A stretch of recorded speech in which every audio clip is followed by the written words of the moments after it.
What's up, everybody, and welcome to The Rewire. So, have you ever had one of these mornings, typically on a Monday, where maybe you're running late for work because, I don't know, maybe your hair didn't look right, or if you got kids, and they're being a hassle, and you're trying to get them ready for school, you finally drop them off, you're on your way to work, and you're running late, you get stuck in traffic, somebody cuts you off, and you're sitting there like, why don't these people understand that I got somewhere to be, right? You finally get to work with a minute or two left, you get there, you sit down, all of a sudden you got emails up the yin yang, or maybe your boss gave you a new project, or you remember that you got to deal with all this stuff today, or you forgot to finish something yesterday, and now you're on the brink of a panic attack, right? Well, there are scientific ways to deal with situations just like this, for dealing with negative emotions. So, just let you know what's happening, and I use a brain model like this from this guy named Dan Siegel. So if this is your hand, right, put your hand up and you fold your thumb over. This is a part of your brain called the amygdala, all right? This is your fight, flight, freeze mechanism. This is the part that freaks out when you're freaking out. You got a part right here called the hippocampus. If you fold your fingers over, this is the prefrontal cortex, your two middle fingernails. So basically what's happening is when you're in this panic state, or you're feeling negative emotions, that part of your brain is freaking out, all right?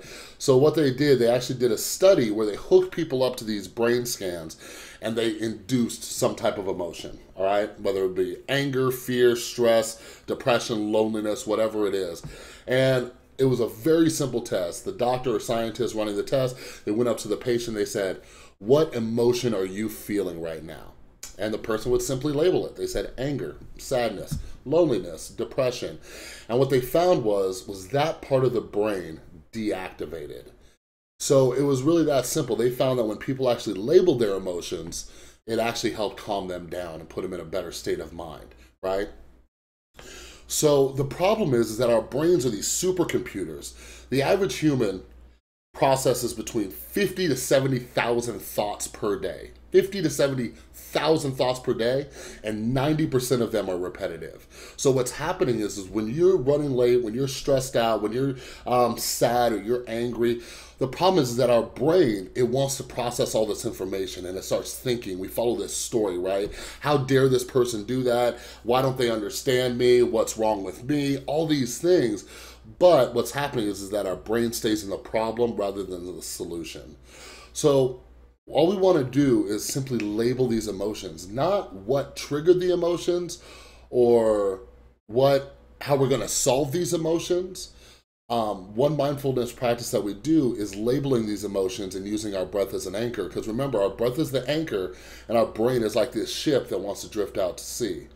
So this is a very, very good practice. It's called mindful emotions. And all you do is simply breathe, using your breath as an anchor, and label them. So I'm going to give you an example of the way I do it. This has calmed me down many a times before work, taking a few minutes at work, just at my desk, whatever it is. And I'm going to say these words out loud, but this is something that you just kind of say in your head and try to keep your thoughts under control. So basically you just sit there with your eyes closed. I typically start with a few deep breaths in through the nose and out through the mouth, and then through the nose and out through the mouth. And with every breath I take, as I exhale, I label the emotion. Anger, fear, anxiety, loneliness, stress.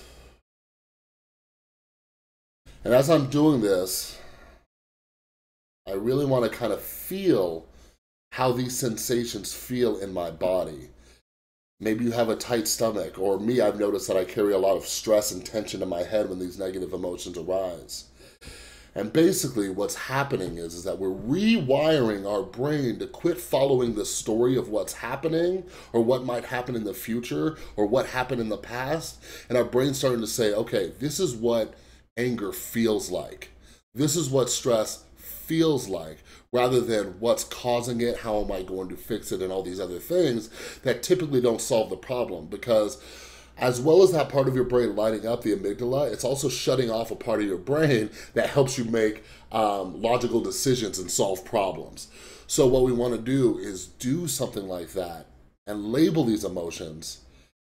And then after we're in a right state of mind, now it's much easier to face our day and tackle these problems that are ahead of us, all right?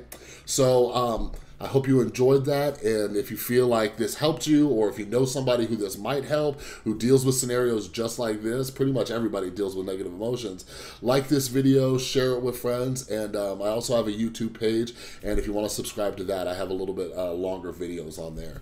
All right, thanks, and I'll see you next time.